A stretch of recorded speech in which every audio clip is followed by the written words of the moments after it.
মায়ের মন্দিরে যখন আজকে এসেছি একটু মন্ত্র পাঠ করি।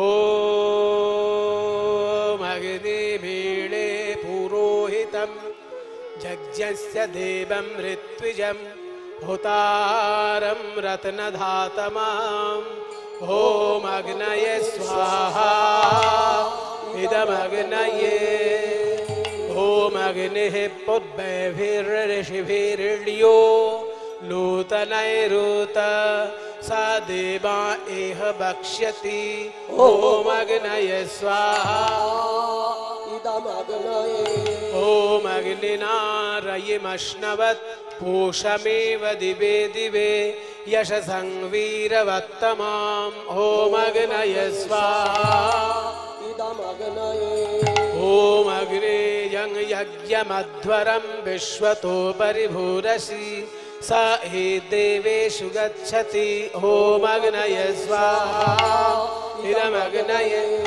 ओम अग्निर्होता कविक्रतुः सत्यश्चित्रश्रमस्तमः देवो देवेभिरागमात् ओम अग्नये स्वाहा इदम अग्नये ओम यदंगदाशु शितुवम् अग्नि भद्रं करिष्यसि तवेतत्सत्यमङ्गिरः ओम अग्नये स्वाहा इदम अग्नये ओम उपत्वाग्ने दिवे दिवे दोषावस्तरधिया वयं नमो भरन्त एमसि ओम अग्नये स्वाहा इदम अग्नये ओम सानः पितेव सुनवे अग्ने सुपायनो भव स च स्वानः सुवस्तये ओम अग्नये स्वाहा इदम अग्नये ओम स्वस्ति नो इन्द्र वृद्धश्रवाः स्वस्ति न पूषा विश्ववेदाः स्वस्ति नस्तक्षो अरिष्टनेमि स्वस्ति न बृहस्पतिर्दधातु ओम शांति शांति शांति हरि ओम। যজ্ঞ চলছে, যজ্ঞের মতন শ্রীকৃষ্ণ এসেছেন। রাধে, তুমি যে ঘর থেকে এলে তোমাকে বাধা দেয়নি কেউ? বাধা তো দিয়েছিল। আমার ননদি, আমার শাশুড়ি আমাকে বাধা দিয়ে বলেছিল এই সময় সেজে গুজে বৌমা কোথায় যাবে। শেষকালে কি হলো জানো?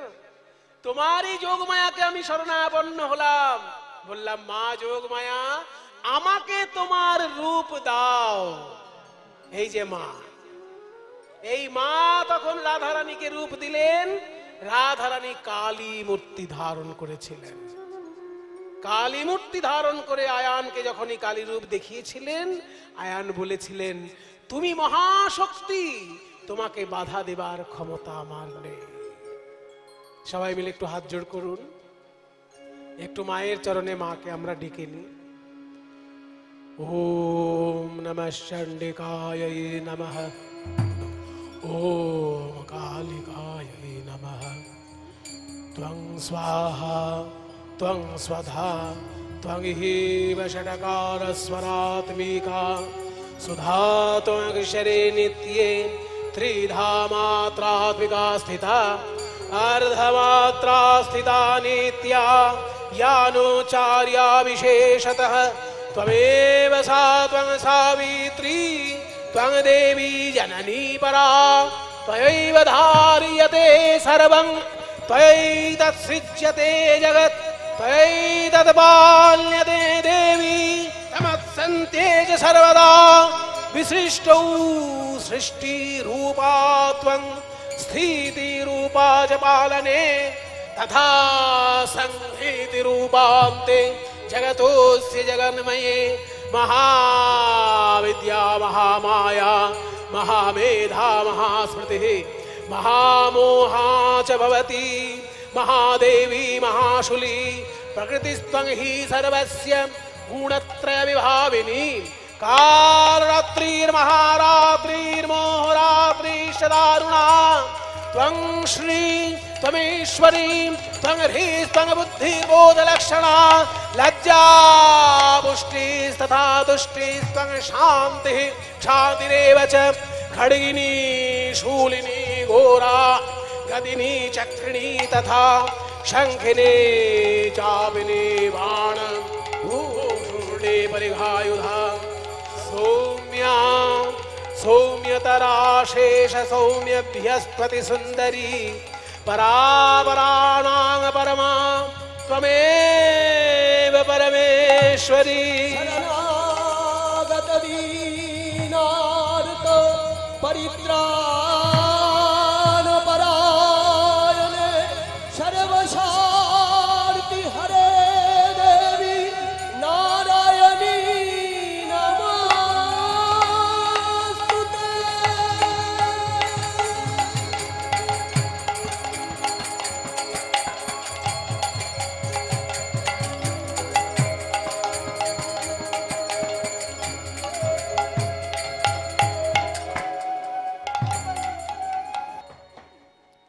এই মেয়ে মানুষের দল আমাকে একটু ভালো করে ধ্যান করতে দেবে না। একটু এই হিমালয়ে আমি কেন বাড়ি বানিয়েছি? কৈলাসের ঠান্ডার মধ্যে কেউ থাকতে পারে, কিন্তু আমি বাড়ি বানিয়েছি যাতে লোকে আমার কাছে যে ঝামেলা না করে। আর এইখানে আমি আপন মনে ধ্যান করছি, তাকে একদল মেয়ে আমার নামে নমঃ শিবায় করছে। আমার ধ্যান জমবে? এই মেয়েরা কেন এরকম আমাকে বিরক্ত করছো? কে তোমরা? আমাদেরকে চিনতে পাচ্ছেন না? একটু ভালো করে দেখুন, আমরা আপনার আপনজন। হ্যাঁ, আপনজন।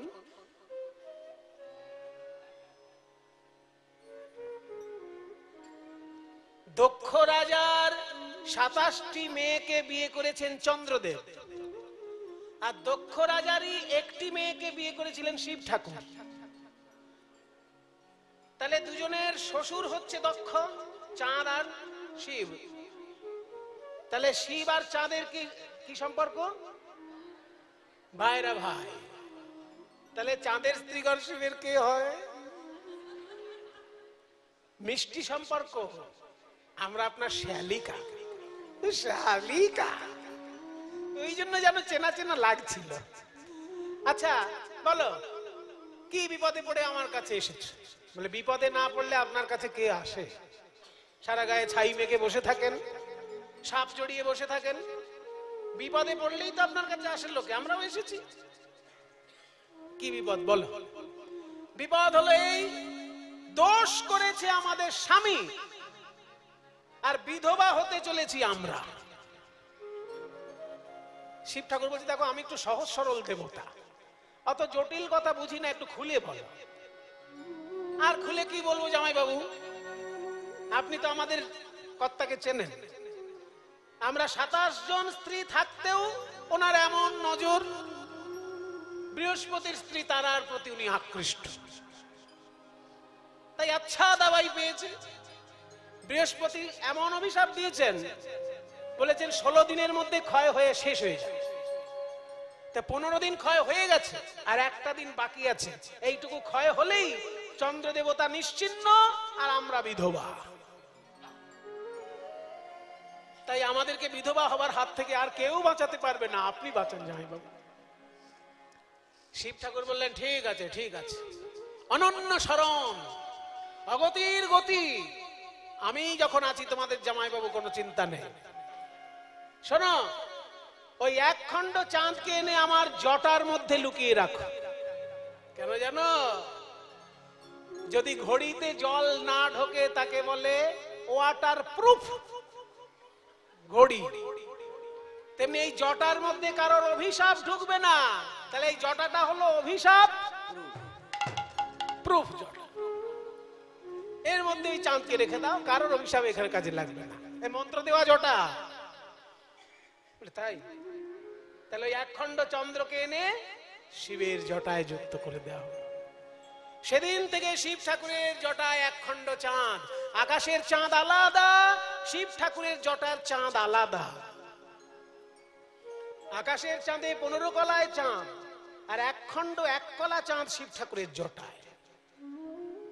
ওই জন্য এদিকে জ্যোতি যখন কমে যায় ওদিকে জ্যোতি বাড়তে থাকে, ওদিকে যখন জ্যোতি কমে যায় এদিকে জ্যোতি বাড়তে থাকে। তাহলে এক খণ্ড চাঁদকে আমার জটায় এনে রেখে দাও, কারোর অভিশাপ কাজ করবে না। যেই না এক খণ্ড চাঁদকে জটায় এনে রেখে দিল, আর তো আকাশে চাঁদ নেই, শিবের জটায় চাঁদ। এবার আকাশে চাঁদ না থাকলে কি হবে? সারা বছরই রাতের বেলা অন্ধকার।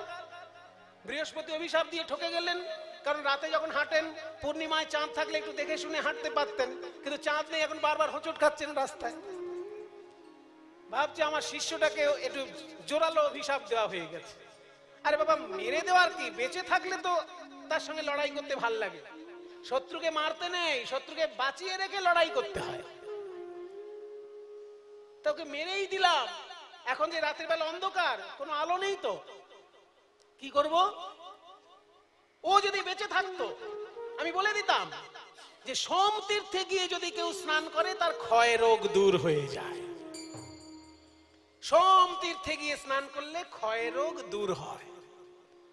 এটা আড়াল থেকে শুনে ফেললো চাঁদের স্ত্রীগণ। বৃহস্পতি তো আর জানে না চাঁদকে ফ্রিজে রাখা আছে। যখনই ওই চাঁদের স্ত্রীগণ শুনে নিয়েছে যে সোম তীর্থে স্নান করালে চাঁদ আবার পূর্ণ হয়ে যাবে, শিবের জটা থেকে ওই এক খণ্ড চাঁদকে এনে সোম তীর্থে স্নান করানো হলো। সোম তীর্থটা কোথায়? সারা ভারতবর্ষে দ্বাদশ জ্যোতির্লিঙ্গ, যেখানে শিব ঠাকুরের বিশেষ বিশেষ প্রকাশ, সেই জায়গাগুলিকে বলা হয় জ্যোতির্লিঙ্গ তীর্থ। তার মধ্যে প্রথম জ্যোতির্লিঙ্গ তীর্থ হলো গুজরাটের সোমনাথ মন্দির। এই সোমনাথ মন্দিরে এত সোনা দানা মণি মাণিক্য থাকতো যে সুলতান মাহমুদ 17 বার ওই মন্দির লুণ্ঠন করেছেন। একবার দুবার নয়, 17 বার সোমনাথ মন্দির লুণ্ঠন করে নিয়ে গেছে, তবুও সোমনাথ মন্দিরের সোনা দানা কমাতে পারেননি। এই হচ্ছে সোমনাথ মন্দির। সেই সোমনাথ মন্দির থেকে হাফ কিলোমিটার সামনে 3টে নদী এক জায়গায় এসে মিশছে, সেটাও একটা ত্রিবেণী। তবে এখন 3টে নদী পরিষ্কার দেখা যায় না, এখন জলের একটা খাল সেখানে দেখা যায়। ওই ত্রিবেণীতে যদি কেউ স্নান করে সেটা মহাপুণ্য স্নান।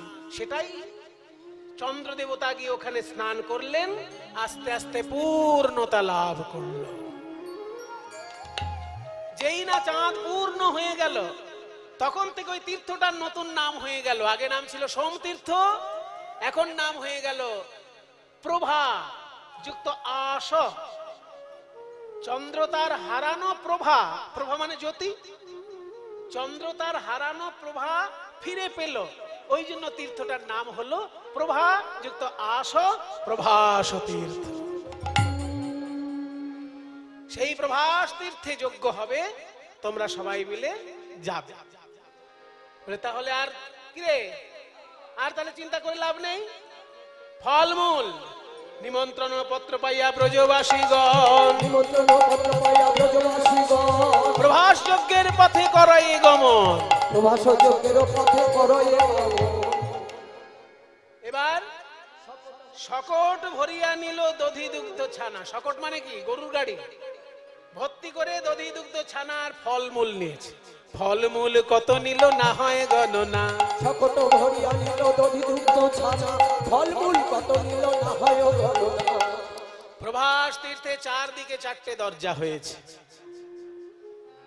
একদিকে দরজা দিয়ে আসছে শান্ত আর দাস্য রসের ভক্তগণ, অন্যদিকে দরজা দিয়ে আসছে সখ্য রসের ভক্তগণ, শ্রীরাম সুদাম। জোর সে বলো জয় কানহাইয়া লাল কি। আস্তে, আমি যখন বলবো জয় কানহাইয়া লাল কি, আপনারা উত্তরে বলবেন হাতি ঘোড়া পাল কি। হাতি বলবেন না, হাতি বলবেন। হিন্দি ভাষীরা हाथी के हाथी बोले।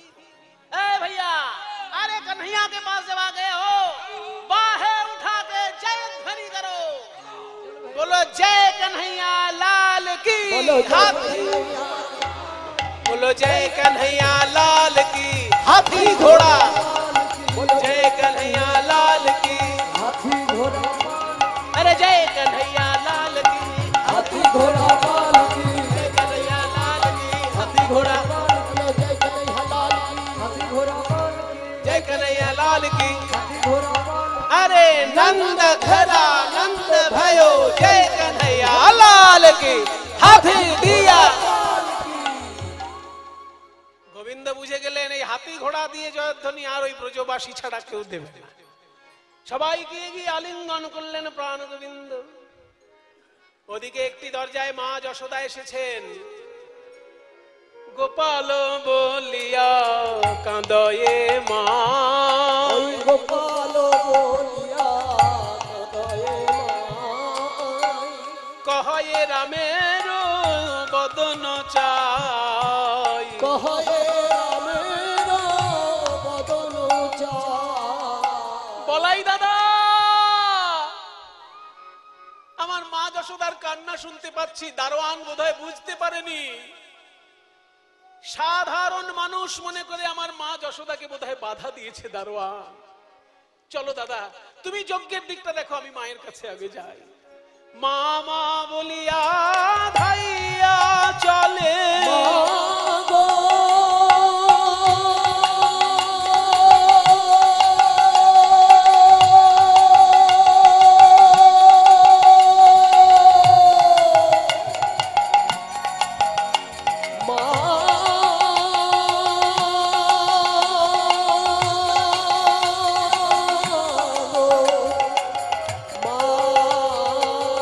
আসিয়া বৈঠালো যশোদা কোলে, মামা বলিয়া ভাইয়া চলে, আসিয়া বৈঠালো মায়ের কোলে।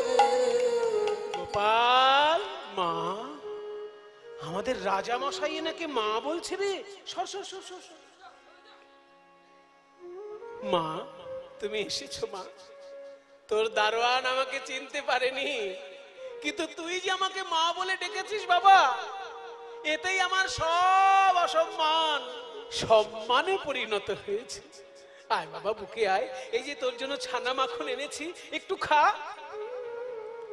যেই ছানা মাখন খাওয়াতে গেছে অমনি দেবকী এসে হাত ধরেছে। দাঁড়া। দেবকী?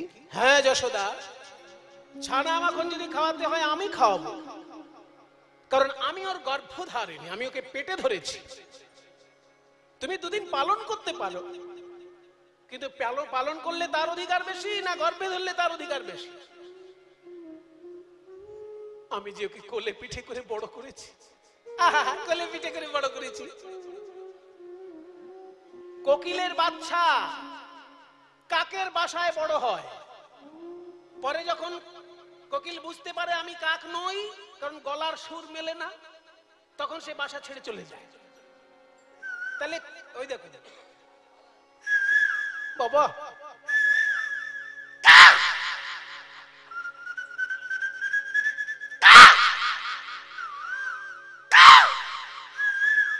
মিলছে না তো, ওটা কত মধুর সুর। আরে কাকের আওয়াজ। সেজন্য কোকিল যখন বুঝতে পারে যে আমাদের সঙ্গে এর আওয়াজ মিলছে না, তখন বাসা ছেড়ে চলে যায়। তাহলে কোকিলের বাচ্চা কাকের বাসায় বড় হলে কাক কি কখনো কোকিলের মা হয়? সাংঘাতিক যুক্তি। তাহলে সেই সমাধান কি করবে? এই মায়ের সমাধান একমাত্র জগৎ জননী মাই করতে পারেন। তাই মা দুর্গা এসে সামনে দাঁড়ালেন। যশোদা, এই সমাধান আমি করব। যশোদা তুমি একদিকে দাঁড়াও, দেবকী তুমি যশোদার পাশে দাঁড়াও, কৃষ্ণ তুমি বিপরীত দিকে দাঁড়াও, মাঝখানে 100টা কাপড় টাঙিয়ে দাও। যার দুগ্ধ ধারা 100টা কাপড় ভেদ করে গিয়ে গোপালের বদনে পড়বে সেই মা হবে। শতেক বসন টানা হইবে, কার তনয় গোপাল জানা সে যাবে, কার তনয় গোপাল জানা সে যাবে। দেখবো কার ও তনয়, কারো তনয় মনে হয় কারো তনয়, কারো তনয়, কারো তনয়, কারো তনয়, মনে হয় কারো তনয়, কার ও তনয়, মনে হয় কারো তনয়, কারো তনয়, মনে হয় কারো তো নয়, যে ভজে তারই তো হয়, মনে হয় কারো তো নয়। যে ভজে তারি তো হয়, মনে হয় কারো তো নয়, যে ভজে তারি তো হয়। কারো তো নয়, কার তো নয়, গোপাল জানা সে যাবে। কার ও তো নয়, কারো তো নয়। এবার দেবকী বলছে আমার পেটে জন্ম নিয়েছে, আমার দুধ খাবে না মানে? গর্বে দেবকী সস্তন ধরে, গরবে দেবকী সস্তান ধরে, আর প্রথম বসন ভেদ না করে। প্রথম বসন ভেদ না করে। মা যশোদা কেঁদে বলে আমার হৃদয়ের সুধা পান করে গোপাল বড় হলো, আর আমি এখন প্রমাণ দেব আমি ওর মা কিনা। গোপাল বলিয়া কাঁদায়ে মা, গোপাল রে,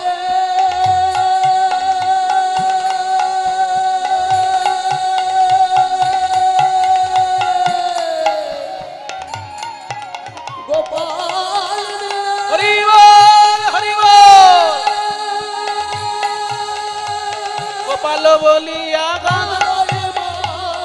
দুগ্ধ পড়ে গোপালের বদনে যায়। দুগ্ধ ভরে গোপালের বদনে যায়। যখনই ব্যাকুল প্রাণে গোপাল বলে কেঁদে উঠেছে মা যশোদা, তার ব্যাকুলতা, তার স্নেহের এমন তীব্রতা, 100টা কাপড় ভেদ করে দুগ্ধ ধারা গোপালের বদনে গেল। ভাগ্যবান পদকর্তা চণ্ডীদাস একপাশে দাঁড়িয়ে বলছেন কেন হবে না?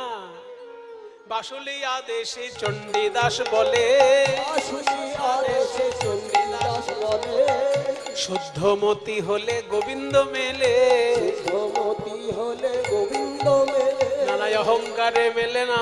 অহংকারে মেলে না। সে যে দর্পহারি মধুসূদন অহংকারে মেলে না। ওই দর্পহারি মধুসূদন, সে যে কারো দর্প সইতে না রে, দর্পহারি মধুসূদন। দর্পহারি মধুসূদন, কারো দর্প সইতে না রে, দর্পহারি মধুসূদন, অহংকারে মেলে না। শুদ্ধমতি হলে গোবিন্দ মেলে। মাকে সেটা প্রমাণ হয়ে গেল। বাকি থাকলো একটাই দরজা। সেখানে রাধারানী আসছেন বিনা সুতায় গাঁথা মালা হাতে নিয়ে। কই বিনা সুতায় মালা গেঁথেছি, যার গলায় পড়াবো বলে সে কই? কই কৃষ্ণ কোথায়, কৃষ্ণ কোথায় প্রাণ বধূ? ওই কৃষ্ণ কোথায়, কৃষ্ণ কোথায় প্রাণ বধূ? ঘরের বাহির বাহির কইলে আমায় বাঁশি শুনাইয়া। ওগো ছিলাম আমি রাজনন্দিনী গো, ওই ঘরের বাহির, বাহির কইলে আমায় ছিলাম আমি রাজনন্দিনী গো। হলাম পথের ভিখারিণী, একদিন ছিলাম আমি রাজনন্দিনী, আজ হলাম পথের। के तुम लोग कहां से आ रही हो? वृंदावन। ए वृंदावन कहां पड़ता है? ए दरवान তুমি চিনবে না, তোমাদের মহারাজকে জিজ্ঞাসা করো বৃন্দাবন कहां पड़ता है। जाओ राजा के गए बोला। अरे राजा को बुलाएंगे, कहां का कौन आ गया कि राजा? বেশি কথা বলবে না দারোয়ান। এই যে আমাদের মধ্যমণি রমণীকে দেখছো, এই মধ্যমণি রমণী তোমাদের রাজা যদি দেখে না, প্রণাম করবে। प्रणाम। क्यों? हमारे महाराज ये लड़की को क्यों प्रणाम करेंगे? কেন করবে? সে কথা বলতে লজ্জা হয়, কথা বলতে লজ্জা হয়, কথা বলতে লজ্জা হয়, কথা বলতে লজ্জা হয়।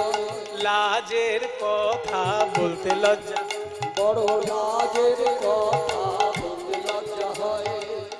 কেন, কি এমন কথা যে লজ্জা হচ্ছে? তোমাদের রাজা একদিন ধরেছিল এই মেয়েটার পায়ে, তোমাদের রাজা ধরেছিল এই মেয়েটার পায়ে। কথা বলতে লজ্জা হয়, কথা বলতে লজ্জা হয়, কথা বলতে লজ্জা হয়। কেন কেন আমাদের রাজা এই মেয়েটার পায়ে হাত কেন দেবে? সে কথা রাজাকেই জিজ্ঞাসা করো, কেন হাত দেবে? এই মেয়ে তোমাদের রাজার গুরু, তোমাদের রাজা বাঞ্ছা কল্পতরু, এই মেয়ে তোমাদের রাজার গুরু। তাহলে গিয়ে মহারাজকে বলি একবার, মহারাজ পূর্ব দিকে একদল রমণী এসেছেন, তাদের মধ্যমণি একজন, তার এত রূপ তার দিকে তাকানোই যাচ্ছে না। আবার বলছে আপনি নাকি একদিন ওর পায়ে, হ্যাঁ চুপ। পূর্ব দিকে দরজায় যখন কেউ এসেছে, দাদা বলাই তুমি একটু যজ্ঞটা দেখো, আমি গিয়ে দেখি। তখন যজ্ঞ হচ্ছে, মন্ত্র পাঠ হচ্ছে, সবাই একটু হাত জোড় করে বসুন। দ্বারকাধিপতি রাজাধিরাজ কৃষ্ণচন্দ্র মহারাজ কি, শ্রী কৃষ্ণচন্দ্র মহারাজ কি, শ্রী কৃষ্ণচন্দ্র মহারাজ কি।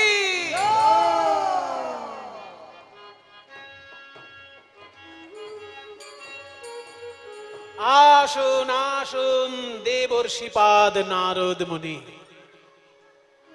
আপনি তো সারা জীবন নারায়ণ নারায়ণ বললেন, আজকে আবার রাধা নাম গাইতে গাইতে রাজপ্রাসাদে আসছেন কেন?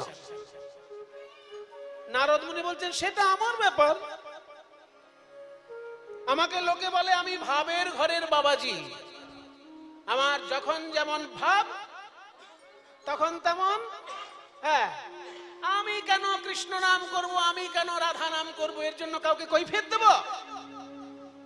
তুমি ভেবো না তুমি কৃষ্ণচন্দ্র বলে একাই ভগবান হয়ে বসে আছো। সত্যযুগ থেকে আমি কত অবতার দেখেছি, অনেক অবতার দেখেছি। তুমি না হয় অবতারের শিরোমণি, কেউ কেউ আবার তোমায় বলে তুমি অবতারী। তা বলে শুনে রাখো, অবতার রূপে যদি কেউ নেমে আসে তার অনেক দায়িত্ব থাকে। তোমার আগে ত্রেতা যুগে রামচন্দ্র যখন অবতার রূপে এসেছিলেন, তিনি কি করেছিলেন? অশ্বমেধ যজ্ঞ করেছিলেন, তাই না? ওই রাবণের সঙ্গে যখন যুদ্ধ করেছিল, সেই সময় রাবণের সঙ্গে যুদ্ধ করতে করতে রামের বিরুদ্ধে রাবণ যুদ্ধ করেছে, রাবণের দলে কিছু ভালো লোকও মারা গেছে, তাই না? সবাই কি খারাপ? একটা বোম যদি পড়ে সেখানে শুধু চোরগুলো মারা যাবে আর সাধুগুলো বেঁচে থাকবে, এরকম হবে কোথাও? চোরও মরবে, সাধুও মরবে একটা বোম যদি পড়ে। তো রাম রাবণের যুদ্ধে অসাধু লোকের সঙ্গে কত সাধু লোকেরও মৃত্যু ঘটেছে। যেমন বিভীষণের ছেলে তরণী সেন, তার ছেলে সারা গায়ে রাম নাম লিখে যুদ্ধ করতে এসেছিল, তাকেও মরতে হয়েছে। সেই প্রায়শ্চিত্ত স্বরূপ রামচন্দ্র করেছিলেন অশ্বমেধ যজ্ঞ। কিন্তু তুমি যে এত বড় যুদ্ধ বাঁধিয়ে দিলে কুরুক্ষেত্রে, তুমি কোন যজ্ঞ করলে? যদি বলো যুধিষ্ঠির, যুধিষ্ঠির যজ্ঞ করেছে, যুধিষ্ঠির ফল পাবে, তুমি কি যজ্ঞ করলে? তাই আমার যদি পরামর্শ শোনো, তুমি একটা যজ্ঞ করো। ত্রেতায় রামের রাজা ছিল, অশ্বমেধে যজ্ঞ কইল। ত্রেতায় রামের রাজা ছিল, অশ্বমেধ যজ্ঞ কইল। নারদ মুনি, আপনি ভালো পরামর্শ দিয়েছেন আমাকে। আমিও হয়তো এমন কোন কাজ করেছি যেখানে সাধু লোককেও প্রাণ দিতে হয়েছে। তাহলে আমি যে যজ্ঞ করব সেই যজ্ঞটার নাম কি? অশ্বমেধ না রাজসূয়? বলছে অশ্বমেধ নয়, রাজসূয় নয়, দান ব্রত যজ্ঞ হবে এবে। দান ব্রত যজ্ঞ হবে এবে। বলে দান ব্রত যজ্ঞ তো বাবা এই প্রথম শুনছি। হ্যাঁ, এটা আমার পরামর্শ। এই দান ব্রত যজ্ঞের 3টে মাত্র নিয়ম, এই যে মাত্র 3টে নিয়ম, চেষ্টা করে দেখতে পারেন। প্রথম নিয়ম, শুনো বলি হে রাজন, ত্রিভুবন নিমন্ত্রণ। শুনো বলি হে রাজন, ত্রিভুবন নিমন্ত্রণ। নিমন্ত্রণ সবারেই করিতে হইবে, নিমন্ত্রণ সবারেই করিতে হইবে। ত্রিভুবন নিমন্ত্রণ করতে হবে। ত্রিভুবন মানে স্বর্গ, মর্ত, পাতাল। এই 3টে ভুবনে নিমন্ত্রণ করার পর যারা নিমন্ত্রণ পেয়ে আসবে তাদেরকে যে যা চাইবে তাই দিবে, সবার আশা মিটাইবে। যে যা চাইবে তাই দিবে, সবার আশা মিটাইবে। যে যা চাইবে তাই দিবে, সবার আশা মিটাইবে। যে যা চাইবে তাই দিবে, সবার আশা মিটাইবে। সবার আশা মিটাইবে। যে যা চাইবে তাই দিবে, সবার আশা মিটাইবে।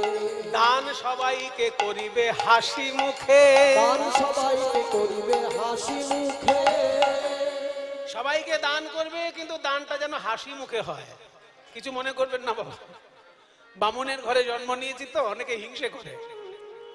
ছোটবেলা থেকে দান নিতে নিতে অভ্যস্ত, কিন্তু কিছু কিছু লোকের মুখের দিকে তাকালে আর দান নিতে ইচ্ছা আছে, দিচ্ছে না, দিলেই যেন ভালো। ওই রকম দানে কোনো পুণ্য নেই। আপনি দান করবেন না তা ভালো, দানে দুর্গতি ঘন্টে। দান করলে দুর্গতি দূরে যায়। আর একটা সুন্দর কথা আছে, হস্তস্য ভূষণম দানম।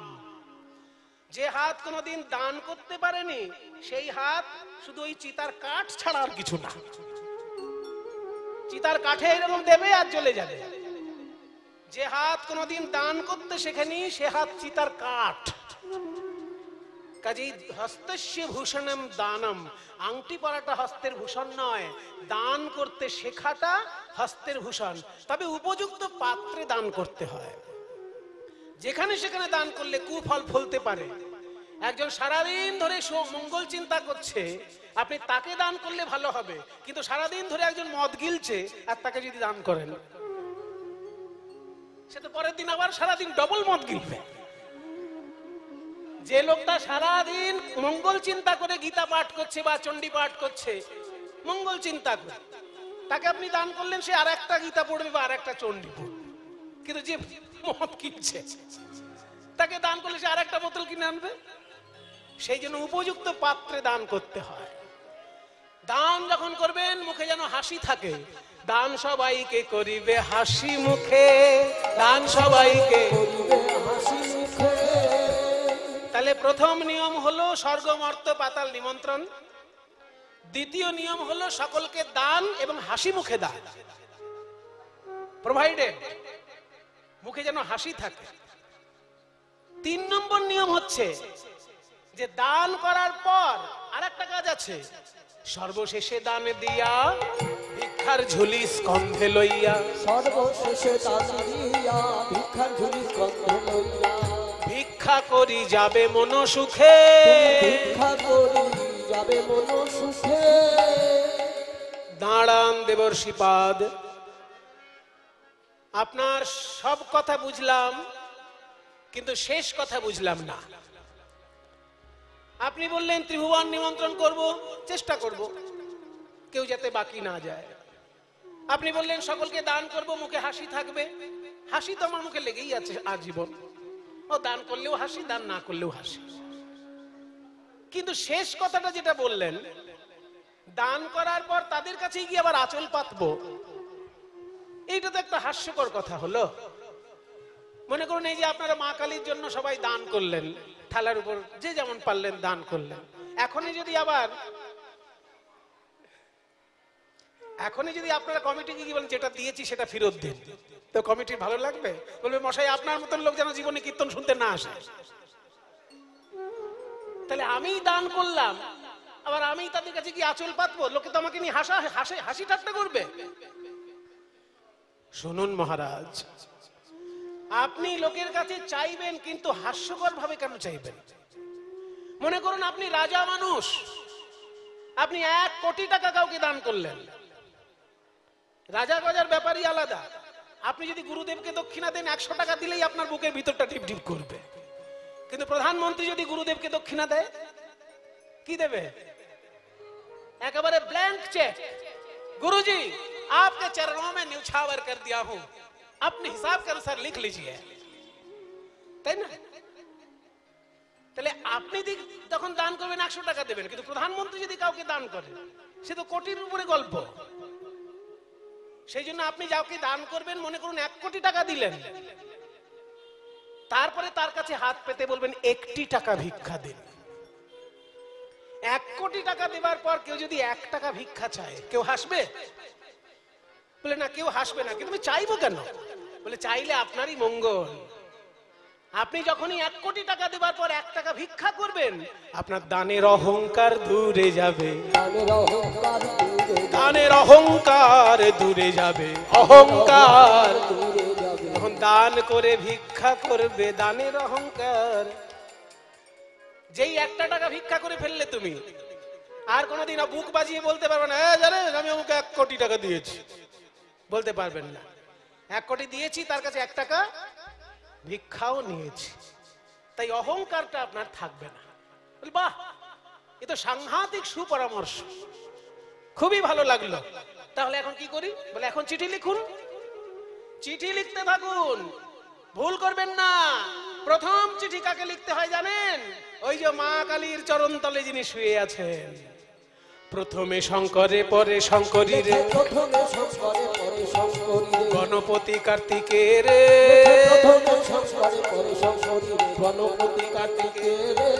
সে যে পদ্মজনী লক্ষ্মী বিনা পানি। পদ্মজনী মানে ব্রহ্মা, লক্ষ্মী এই যে সে যে পদ্মজনী লক্ষ্মী বিনা পানি,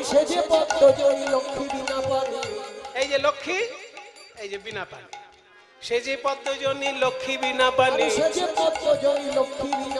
পত্র লিখে নিজ করে,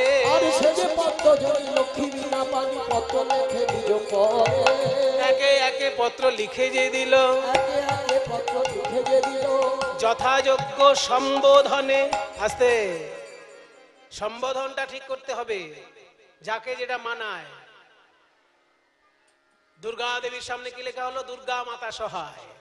গণেশের আগে কি লেখা হলো? সিদ্ধিদাতা গণেশায় নমঃ।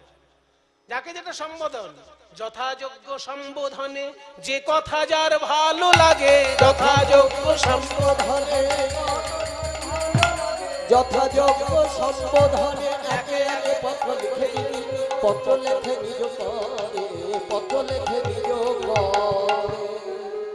সবার নামে তো চিঠি লেখা হলো, কিন্তু দাদা বলাই, যে মা এত কষ্ট করে মানুষ করলো, তাকে তো আমি চিঠি লিখতে পারলাম না দাদা। ভাই রে, আমি তো সেটাই তোকে বলতে যাচ্ছিলাম, মায়ের নামে চিঠি কই?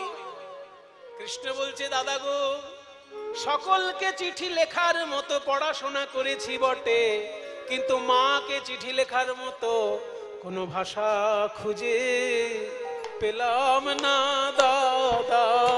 কোনো ভাষা খুঁজে পেলাম না দাদা। আমি কি বলে বা ক্ষমা চাইব? মা বাবাকে চিঠি লেখা যায়? মনে করুন কোন ছেলে বিয়ে করছে, সারা পাড়ার লোকের বাড়িতে কার্ড নিয়ে যাচ্ছে, আর বাবার কাছে একটা কার্ড নিয়ে যাবে, বাবা এই যে আমি বিয়ে করছি, এই নাও কার্ড। হয় কখনো? হয় যদি ছেলে বিদেশে থাকে। যদি ছেলে বিদেশে থাকে, মনে করুন ছেলে চাকরি করেছে, এত পড়াশোনা করেছে, বড় চাকরি পেয়ে বিদেশে চলে গেছে, সেখানে একটা মেম সাহেব পছন্দ হয়েছে, তাকে বিয়ে করে নিয়েছে। এবার সেই সময় যদি একটা চিঠি বাবার কাছে না আসে, বা বাবাকে ফোনেও যদি নিমন্ত্রণ না করে, তাহলে বাবা জানবে কি করে ওখানে বিয়ে হচ্ছে ছেলে? তবে ভাষাটা সেখানে মার্জিত হতে হবে, এইভাবে লিখতে হবে, বাবা এই বিদেশ বিভূতিতে কাজ করতে এসে পরিস্থিতির চাপে পড়ে আমি বিবাহ করতে বাধ্য হলাম। তোমার যদি আসার সময় সুযোগ হয় এসে আশীর্বাদ করো। এইটা বাবার কাছে চিঠি হতে পারে। কিন্তু যদি এরকম লেখে, এই যে তুমি তো আমাকে ঠিক করে খাওয়াতেই পারলে না, মানুষ করতেই পারলে না, তুমি আবার চিঠির আশা করো কেন? যাক, তবু তোমাকে জানাচ্ছি বাবা বলে একটা মেম সাহেব বিয়ে করেছি, পারলে এসে দুটো খেয়ে যেও। এইরকম যদি ভাষার ছিরি হয়, সেরকম বাবা যাবে কোনোদিন? ওই জন্য মার্জিত ভাষা হতে হয়। কৃষ্ণচন্দ্র এখন দ্বারকার রাজা, আর ওদিকে নন্দ রাজা মা যশোদারা গ্রামে পড়ে আছে। তাদের কাছে চিঠি লিখতে হলে ভাষাটা মার্জিত হতে হবে। মা গো যশোদে, কত না ব্যথা দিয়েছি তোমার কোমল প্রাণে। কুপুত্র যদি বা হয়, কুমাতা কদাপি নয়। আমার সকল অপরাধ ক্ষমা করে এই দানব্রত যজ্ঞে এসো মা। তুমি আশীর্বাদ না করলে আমার যজ্ঞ সম্পূর্ণ হবে না। এই যদি ভাষা হয় তাহলে মা ছুটে আসবে। নন্দরাজ আগে লিখলো, বাবা আমরা যখন গোষ্ঠে যেতাম তুমি আমাদেরকে ধুতি পরিয়ে দিতে, তাই আজকে তুমি এসে দাঁড়িয়ে সমস্ত যজ্ঞ পরিচালনা করো যাতে তোমার ছেলের অসম্মান না হয়। তুমি অনেক যজ্ঞ করিয়েছো, আর আমি তো শুধু রাজনীতি করেছি। আমি সারা ভারতের রাজনীতির দায়িত্ব মাথায় নিয়ে নাজেহাল। আর তুমি তো বৃন্দাবনে অনেক যজ্ঞ করিয়েছো, তাই যজ্ঞে তুমি বোঝো সব। তুমি দাঁড়িয়ে থেকে যজ্ঞ পরিচালনা করে দাও যাতে তোমার ছেলের অসম্মান না হয়। এই হচ্ছে বাবার কাছে চিঠি। এরকম সবাইকে লিখলো। শ্রীরাম সুদামকে লিখলো যে তোরা পাকা পাকা ফল আনবি, ভাত রুটি খাওয়া যাবে না, ফল খেয়ে থাকতে হবে, তোদের আনা ফলই আমি খাবো। আর দাদা বলরাম যখন আড়ালে সরে গেলেন, রাধারানীকে উদ্দেশ্য করে চিঠিটি লিখছেন, ওগো রাধে প্রেমময়ী, তুমি শুধু প্রেমময়ী নও, আমার শক্তি সঞ্চারিণী। ওগো রাধে, তুমি এই দান ব্রত যজ্ঞে এসে নয়নে নয়নে আমায় শক্তি সঞ্চার করো, যাতে এই যজ্ঞ আমি সম্পূর্ণ করতে পারি। সকলের উদ্দেশ্যে চিঠি লিখলেন। আর চিঠি বিলাবে কে? এই যে নারদ মুনি। চিঠির বোঝা মাথায় নিয়ে নারদ চললেন। পত্র লইয়া নারদ মুনি আনন্দে মগ। ওই নিমন্ত্রণ পত্র লইয়া নারদ চলিল, নিমন্ত্রণ পত্র লইয়া নারদ চলিল, নিমন্ত্রণ পত্র লইয়া নারদ চলিল, নিমন্ত্রণ পত্র লইয়া নারদ চলিল, নিমন্ত্রণ পত্র পাইয়া নারদ চলিল, নিমন্ত্রণ পত্র লইয়া নারদ চলিল, নিমন্ত্রণ পত্র পাইয়া নারদ চলিল, নিমন্ত্রণ পত্র লইয়া নারদ চলিল, নিমন্ত্রণ পত্র পাইয়া নারদ চলিল। কৈলাস ধামে আসি।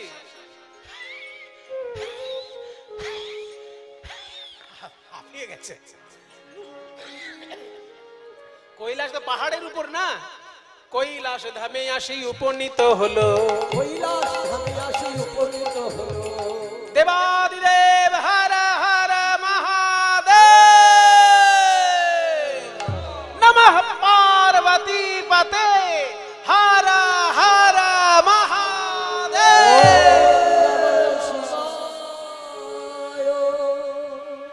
কে? নারদ এসেছিস? নিশ্চয়ই কোনো ঝামেলা পাকিয়েছিস? না মামা, একটা শুভ সংবাদ দিতে এসেছি। শুভ? তোর মুখে আবার শুভ সংবাদ? এই জীবনে প্রথম শুনবো হয়তো। বল মামা। শ্রীকৃষ্ণচন্দ্র যজ্ঞ করছে। হ্যাঁ, আবার যজ্ঞের খবর দিতে এসছিস? একবার আমার শ্বশুর মশাই যজ্ঞ করেছিল, তুই খবর দিতে এসছিলিস।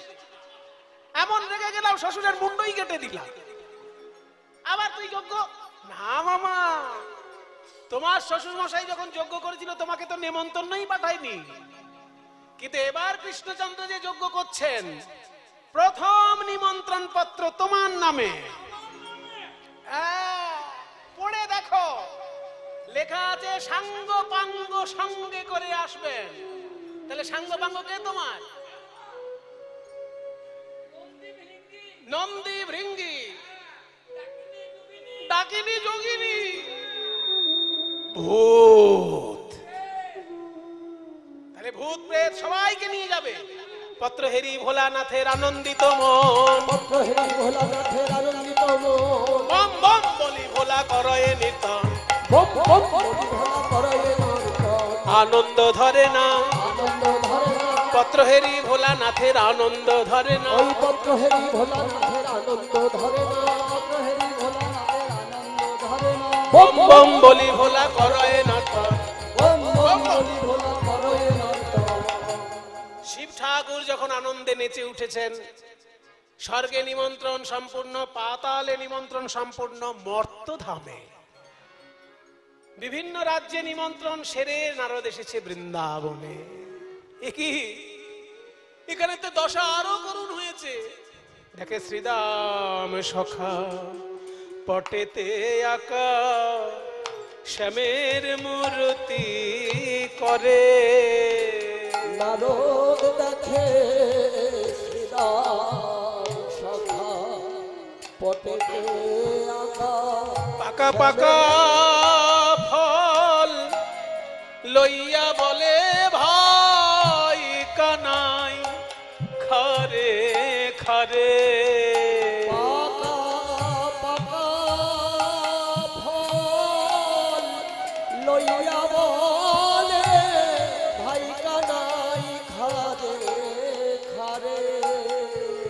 আমরা আর এঠো ফল খাওয়াবো না রে। শ্রীদাম কে? নারদ মুনি, নারদ মুনি, আমাদের ভাই কানাই কেমন আছে? আরে তোদের ভাই কানাইয়ের খবরই তো দিতে এলাম। তোদের ভাই কানাই বিরাট বড় যজ্ঞ করছে। হ্যাঁ হ্যাঁ, আগে তো জানতাম নন্দরাজা যজ্ঞ করেন, এখন ভাই কানাইও করছে। আর সেই যজ্ঞে তোদেরকেও চিঠি দিয়েছে। এই দেখ, তোদের ভাই কানাই এখন যজ্ঞ চলাকালীন ভাত রুটি খেতে পারবে না, ফল খেয়ে থাকতে হবে। আর সেই ফল তোরাই বৃন্দাবন থেকে নিয়ে যাবে। এত বড় দায়িত্ব, তাহলে তো আমাদের আর কাঁদলে চলবে না। ফল জোগাড় করি, চল। আরো দুপায়ে গিয়ে দেখে নন্দ পিতা জেলেছে চিতা প্রাণ তেজিবার তরে।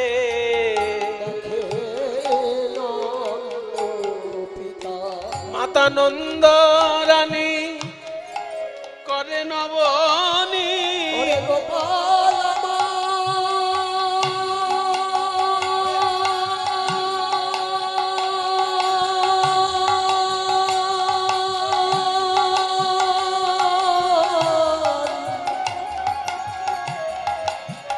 একবার ফিরে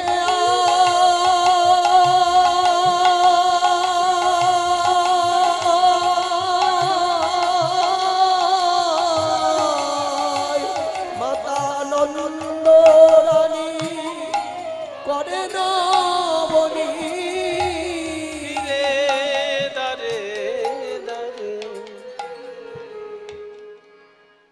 নারদ, মা আমার ছেলে কেমন আছে? মা, আপনার ছেলে বিরাট বড় যজ্ঞ করছে। এই দেখুন চিঠিতে আপনাকে লিখেছে, আপনি গিয়ে আশীর্বাদ না করলে তার যজ্ঞই হবে না। হ্যাঁ, রাজা হবার পরেও আমাকে মনে রেখেছে। তাহলে তো আমাকে আশীর্বাদ করতে যেতেই হবে। আমি কি খালি হাতে আশীর্বাদ করতে পারি? ছানা মাখন বানিয়ে নিয়ে যাব, ওর মুখে দেব, তবে তো আশীর্বাদ করব। আমাকে এখন কাঁদলে চলবে না। পিতানন্দ, আপনি কি করেছেন? চিতা সাজিয়েছেন কেন? ভেঙে ফেলুন, ভেঙে ফেলুন। এই দেখুন কৃষ্ণ লিখেছে, আপনি গিয়ে যজ্ঞ পরিচালনা করে দেবেন। ওরে বাবা, যজ্ঞের দায়িত্ব আমার উপর, তাহলে তো আমার কাঁদলে চলবে না। এগিয়ে চললেন নন্দ রাজা। আরো দুই পায়ে গিয়ে নারদ মুনি রাধা রানীর কুঞ্জে গিয়েছেন। দেখেন রাধা রানী আমার বিধাতার উদ্দেশ্যে বলছেন, এই ওগো বিধাতা, পঞ্চত্বং তনুরে তু ভূত নিবহা স্বাংশে বিশন্তি স্ফুটম ধাতারং ভন্ত প্রণিপত্য শিরসা তত্রাপি যাচে বরম। হে বিধাতা, শুনেছি মৃত্যুর পর লোকের শরীরের পঞ্চতত্ত্বে মিশে যায়। মাটির সঙ্গে মাটি মেশে, জলের সঙ্গে জল মেশে, বাতাসের সঙ্গে বাতাস মেশে, মহাশূন্যতার সঙ্গে হৃদয়ের আকাশ মেশে। আর তাপ, শরীরের তেজ তাপের সঙ্গে মিশে যায়। আমার যদি মৃত্যু হয়, হে বিধাতা, আমার এই পঞ্চতত্ত্ব গিয়ে যেন কৃষ্ণের সেবা করে। যাহা পহু অরুণ চরণে চলি যাত, তাহা তাহা ধরণী হইয়ে মধুগাত। যে পথে গোবিন্দ বিচরণ করে, আমার শরীরের মাটি অংশ সেই পথে যেন ধুলা হয়ে থাকে। যাহা পহু অরুণ চরণে চলি যাত, যাহা পহু অরুণ চরণে চলি যাত, তাহা তাহা ধরণী হউক মধুগাত। আর মাটি যেন সেই পথে যায়, মাটি যেন সেই পথে যে পথে গোবিন্দ নেচে যাবে, আমি তার পদ ধুলা হয়ে রব। পথে গোবিন্দ নেচে যাবে, যে পথে গোবিন্দ নেচে যাবে, মাটি যেন সেই পথে যায়। তাহা ধরণী হউক মধুগাত। আমার শরীরের জল কোথায় যাবে না? যে সরোবরে গোবিন্দ নিত্য স্নান করেন, আমার শরীরের জল যেন সেই জলে মিশে গিয়ে তাকে স্নান করিয়ে দেয়। মরুত, আমার শরীরের বাতাস, যে পাখা দিয়ে গোবিন্দ হাওয়া খায়, সেই পাখায় মিশে গিয়ে যেন আমার শরীরের বাতাস তাকে সেবা করে। তেজ, আমার যে তাপ, আমার যে জ্যোতি, সেই জ্যোতিটা যেন কৃষ্ণ যে আয়নায় মুখ দেখে, সেই আয়নায় মিশে গিয়ে কৃষ্ণের মুখটাকে উজ্জ্বল করে তোলে। আর আকাশ, শরীরের ভিতরে যে ফাঁকা ফাঁকা জায়গাগুলো, সেই ফাঁকা জায়গাগুলো আকাশের অংশ। এই আকাশটা গিয়ে ওই আকাশে মিশবে যে আকাশের নিচে গোবিন্দ থাকবে। যাহা পহু ভরময়ী জলধর শ্যাম মধুয়ঙ্গ। আমার শরীরের বাতাস, আমার শরীরের আকাশ, মধু অঙ্গ গগন জাত ছুটাম। যে আকাশের নিচে গোবিন্দ বিচরণ করবে, আমার শরীরের আকাশ যেন সেইখানে যায়।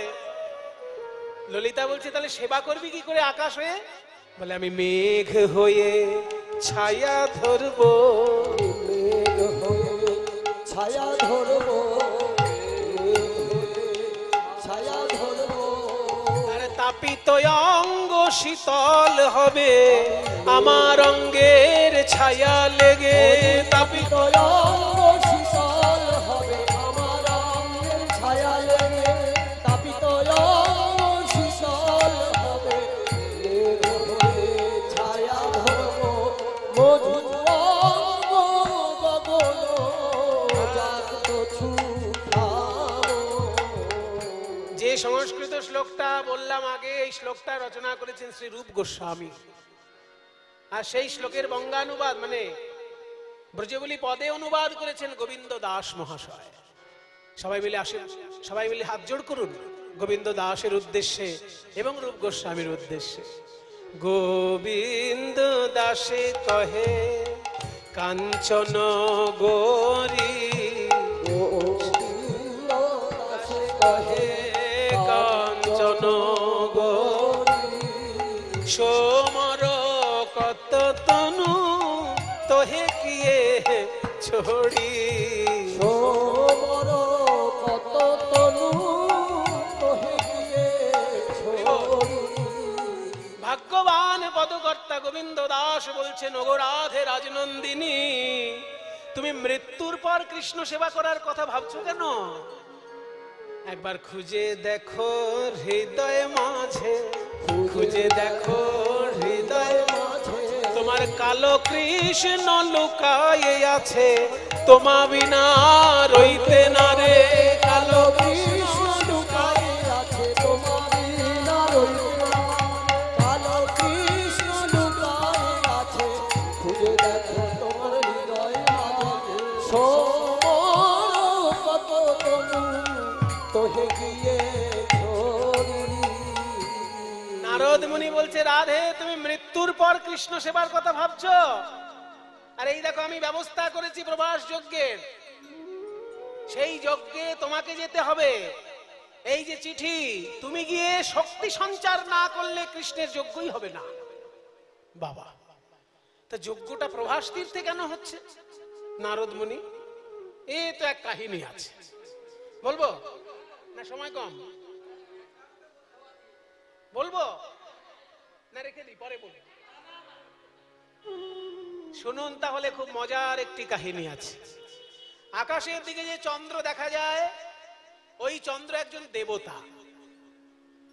জ্যোতিষীরা বলেন, আকাশের চন্দ্রের চারিদিকে যে 27টি নক্ষত্র আছে, তারা চাঁদের স্ত্রী। এগুলো জ্যোতিষের ভাষা, যে চাঁদের স্ত্রীগণ, ওই নক্ষত্রগণ চাঁদের স্ত্রী।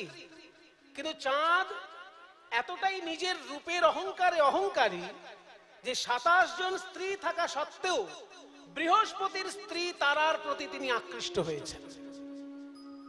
তাই বৃহস্পতি অভিশাপ দিলেন, ওরে দুরাচার,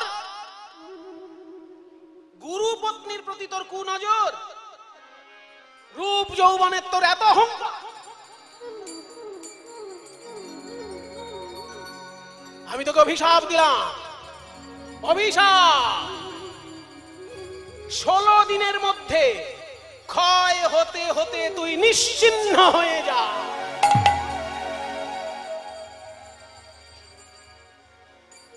কারোর অভিশাপ কাজে লাগুক না লাগুক, গুরু যদি অভিশাপ দেয়, গুরু হইতে সাবধান।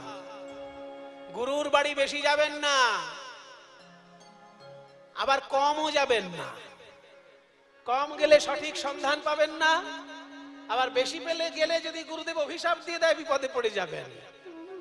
সাধারণত গুরুরা অভিশাপ দেয় না, কিন্তু অতিষ্ঠ হয়ে গেলে বলা যায় না। সেই জন্য গুরু যদি অভিশাপ দেয়, সে অভিশাপ লাগবেই লাগবে। বৃহস্পতি অভিশাপ দিয়ে দিলেন চন্দ্রকে, বৃহস্পতি হচ্ছে দেবগুরু। যেই না অভিশাপ দিয়ে দিলেন 16 দিনের মধ্যে ক্ষয় হবে, চাঁদ ক্ষয় হতে হতে হতে হতে 15 দিন ক্ষয় হয়ে গেছে, আর একদিন বাকি আছে। যেই না একদিন বাকি আছে, চাঁদের যারা স্ত্রী তারা দুশ্চিন্তায় পড়ল যে আর একটা দিন যদি ক্ষয় হয়ে যায় চন্দ্রদেব, আমরা তো সব বিধবা হয়ে যাব। তাহলে আমাদের বিধবা হওয়ার হাত থেকে কে বাঁচাবে? কে বাঁচাবে? যার কেহ নাই, সেই তার রয়েছে অভাগার অগতির গতি, ওই যে দেবাদিদেব মহাদেব। তার কাছে গিয়ে 27 জন স্ত্রী প্রণাম করে ডাকতে লাগলেন, ওম নমঃ শিবায়, ওম নমঃ, ওম নমঃ শিবায়, ভীষমনীষম শেষ গুণম গুণহীন মহেশ গণাবরণম প্রাণীর্জিত দুর্জয় দৈত্যপুরম প্রণমামি শিবং শিবকল্পতরুম। ওম নমঃ শিবায়। গুরুরাজনান্বিত বামতনুং ধনু নিন্দিত রাজিত কোটি বিদুম विधि विष्णु शिरोधृत पाद जुगं प्रणमामि शिवं शिवकल्पतरु। ओम नमः शिवाय महादेवं महात्मानं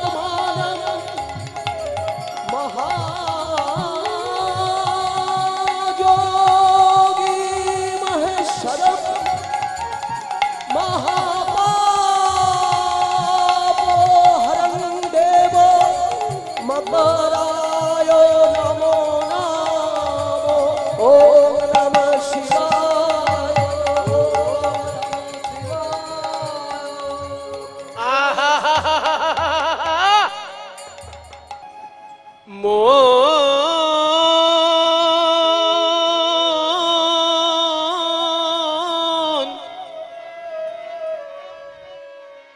ওরে মন আমার,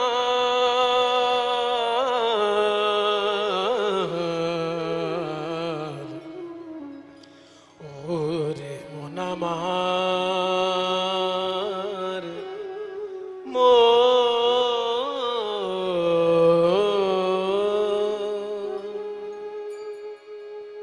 মিছে ভ্রম ভূমণ্ডলে, ভুলো না দক্ষিণা কালী,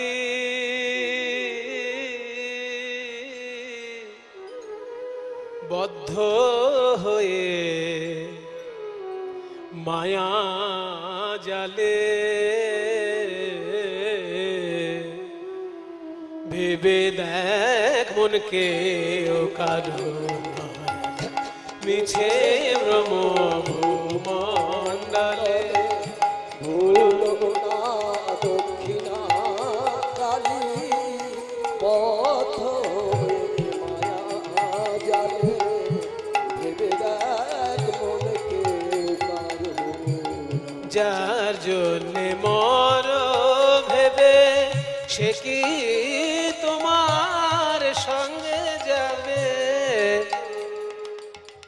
যার জন্য এত চিন্তা করছো, কালকে মরে গেলে পরশুদিনই তোমার বাড়িতে সেই লোক গোবর ছড়া দেবে।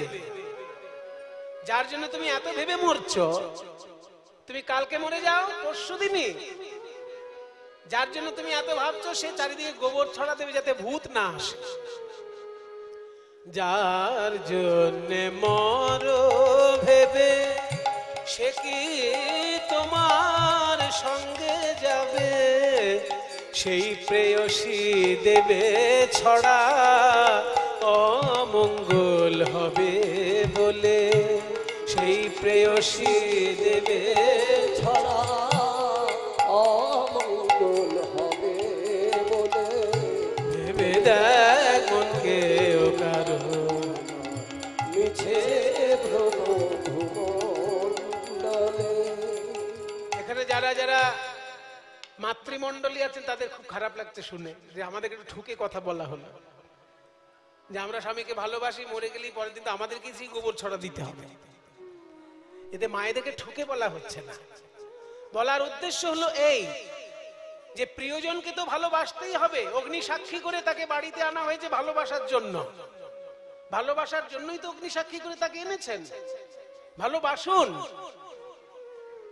কিন্তু তার ভালোবাসার একটা সীমা আছে। সেই সীমা যখনই অতিক্রম হয়ে যায় তখনই সেটা অন্যায় হয়ে যায়। তার ভালোবাসার সীমা পর্যন্ত তার ভালোবাসা। সমাজের প্রতি আপনার কর্তব্য আছে, সমাজের প্রতি আপনার ভালোবাসা চাই। দেশের প্রতি আপনার কর্তব্য আছে, দেশের প্রতি ভালোবাসা চাই। সর্বোপরি এই বিশ্ব ব্রহ্মাণ্ড হচ্ছে মায়েরই সৃষ্টি, কাজে বিশ্ব ব্রহ্মাণ্ডের প্রতি আপনার কর্তব্য আছে। যেখানে সেখানে ময়লা ফেলবেন না, যেখানে সেখানে আবর্জনা ফেলবেন না। আপনি ধোঁয়া খেয়ে সুখ নিচ্ছেন আর ধোঁয়ায় আপনি বিষ মেশাচ্ছেন, এসব করবেন না। কারণ আপনার বাড়ির প্রতি যেমন আপনার ভালোবাসা, তেমনি বাড়ির বাইরে জগৎটাও আপনারই জগৎ। পশ্চিমবঙ্গটা আপনারই পশ্চিমবঙ্গ, ভারতবর্ষটা আপনারই ভারতবর্ষ, পৃথিবীটা আপনারই পৃথিবী। সর্বোপরি মায়ের গর্ভ থেকে যা এসেছে সমস্ত সৃষ্টি আপনার আপনজন। নিজেকে কর্তা ভেবে আমরা অনেক কিছু করি, কিন্তু দুদিন পরেই কর্তার কর্তৃত্ব আর থাকে না। দিন দুই তিনের জন্য ভাবে কর্তা বলে সবাই মানে, দিন দুই তিনের জন্য ভাবে কর্তা বলে সবাই মানে, সেই কর্তারে দেবে ফেলে কালা কালের কর্তা এলে, সেই কর্তারে দেবে ফেলে কালা কালের কর্তা এলে, ভেবে দেখ মনকে ও কারো মিছে ভ্রম ভূমণ্ডলে।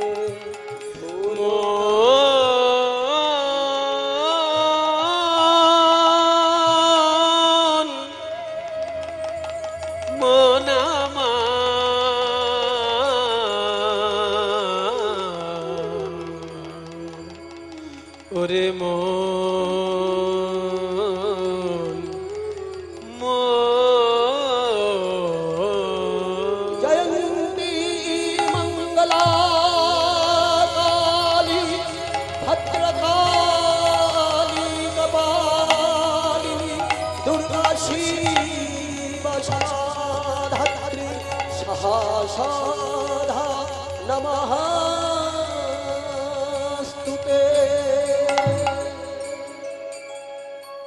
রাধা রানীর ভিতরে মহাশক্তি বিরাজ করছেন, প্রাণ গোবিন্দেও জানলেন, তাই বললেন, শোনো রাধে, তুমি শক্তি সঞ্চার না করলে আমার এই লীলা, আমার এই যজ্ঞ সম্পূর্ণ হবে না।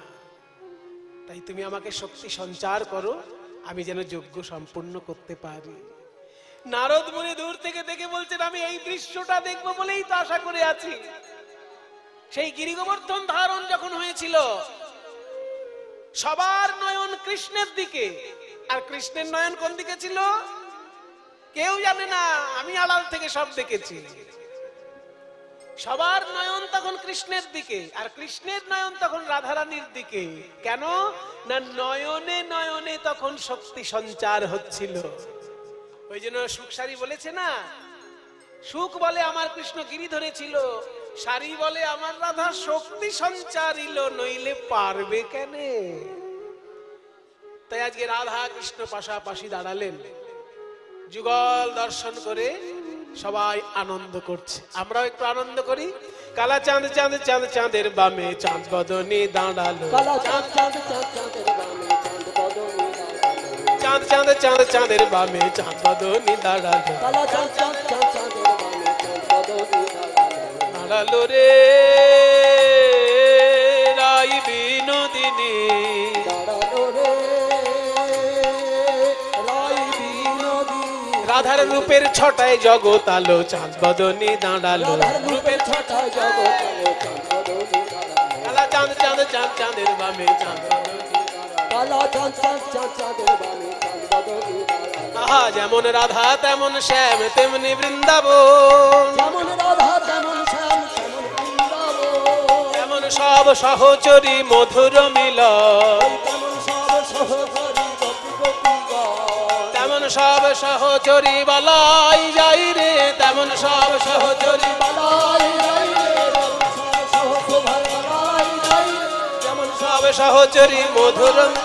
কালা চাঁদ চাঁদ চাঁদ চাঁদের বামে চাঁদ, আজ জ্ঞান দাসে মাগে রাঙা চরণ মাধুরী, ওই বনদাসে মাঝে মহাচরণ মাধুরী, মধুর জলদ করে ধীর বিজুরি, ওই নবীন জলদ পরিধীর বিজুরি, বল হরি হরি, হরি হরি, প্রেমানন্দে বাহু তুলে বল হরি হরি, প্রেমানন্দে বাহু তুলে হরি বল বলে হরি বল।